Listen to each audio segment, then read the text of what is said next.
Hello and welcome to the first unit of General Purchasing and Supply Management and the Introduction to Silver Worker and Lifelong Learning in PSM. This course is designed to give you a broad foundation in one of the most important and sometimes underestimated areas of business. Over the whole course, we will cover the fundamentals of PSM, including digitalization, strategic decisions, or for example, sustainability. The course is designed for vocational education, including all of the different age groups and specifically also including silver workers. Within the upcoming minutes, I would like to give you a very generic introduction into the topic of PSM, highlighting also the relevance of this function. Here we have a visual representation of a car showing all the parts that are purchased from its suppliers. This image highlights a simple but crucial point. Almost every component of a product, whether it's the electronics, the tires, or even the seats, is sourced externally. What this means is that purchasing isn't just a support function. It directly shapes the cost structure or the quality and overall profitability of the final product. The better a company manages its suppliers and purchasing decisions, the more control it has over its costs, its timelines, and even innovation. Conversely, poor purchasing management can immediately affect both the company's bottom line and the product's competitiveness in the market. So when you look at this car, think of it as a network of supplier relationships and purchased value.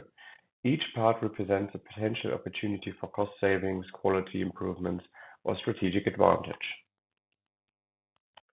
An analysis of this cost structure of manufacturing companies immediately shows the importance of purchasing to organizations.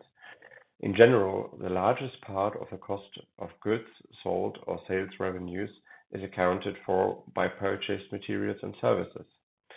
As illustrated in this figure here, the average purchasing value in relation to the cost of goods sold is approximately 50%. If we then include other business costs that also contain a significant purchasing component, the total share may rise to between 16 and 18%. The conclusions we can draw from this discussion is straightforward. As the ratio of purchasing to sales increases for a specific company, purchasing decisions will have a stronger impact on the company's returns. The same applies to the capital turnover ratio.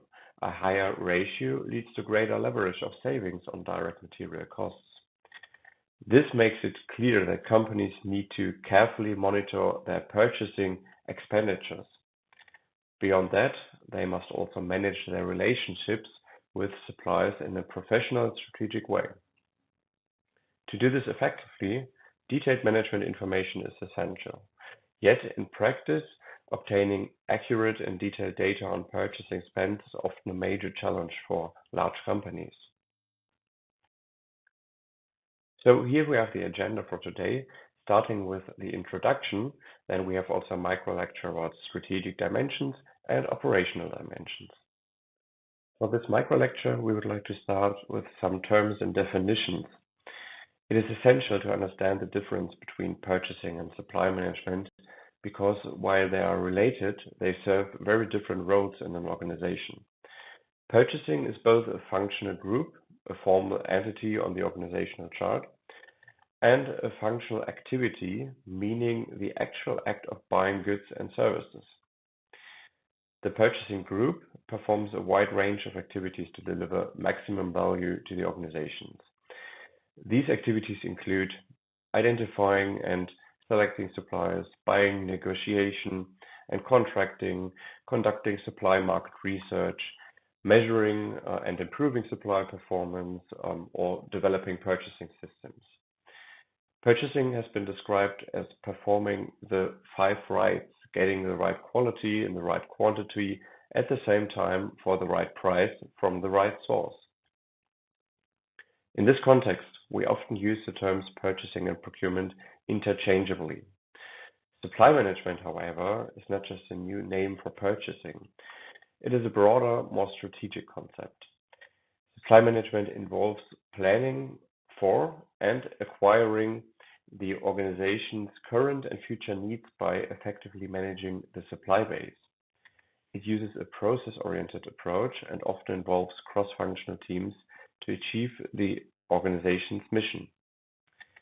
So, according to the Institute for Supply Management is the identification, acquisition, access, positioning, and management of resources and related capabilities that an organization needs or may need to achieve its strategic objectives.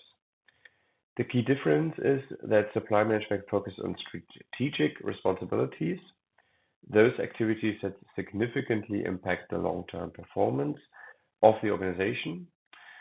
Routine tasks such as placing orders for basic operational suppliers are not considered strategic. However, developing systems that allow internal users to effectively or efficiently order these supplies is strategically important. In short, supply management is a progressive strategic approach to managing suppliers.